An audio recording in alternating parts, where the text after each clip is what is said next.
Remuna block स्तरीय राष्ट्रीय आविष्कार अभियान कार्यक्रम अंतर्गत क्विज प्रतियोगिता और पुरस्कार वितरण उत्सव स्थानीय हनुमान कल्याण मंडप ठारे अनुष्ठित हो जाइछि। मुख्य अतिथि भाव विधायक गोविंद चंद्र दास उद्घाटन करी निजर प्रतिभा प्रदर्शन पूर्वक छात्र छात्री समाज प्रति कर्तव्य विषय सूचना देथिले।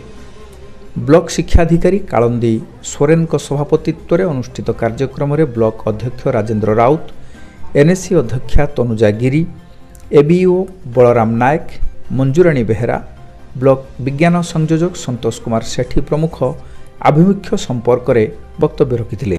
ब्लॉक विभिन्न स्थान आसिथिबा शताधिक छात्र छात्री वरिष्ठ और कनिष्ठ विभाग में विज्ञान, सामाजिक, गणित आदि विषयवस्तु संपर्कित क्विज प्रतियोगिता रे भाग नहीं।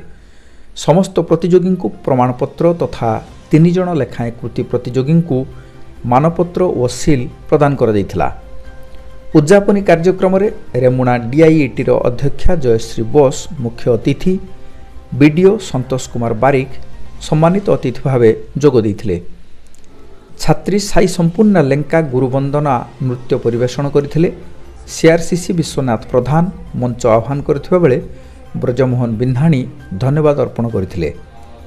बीआरसीसी शैलबाला बेहेरांक तत्वावधान रे अक्षय राय, राधारंजन दास, आनंद गिरी, रमेश चंद्र खंडा, संजय कुमार स्वाई, जयंती दास, रंजिता राउत, निवेदिता नायक समेत समस्त सीआरसीसी और शिक्षक शिक्षयित्री परिचालन रे सहयोग करथिले।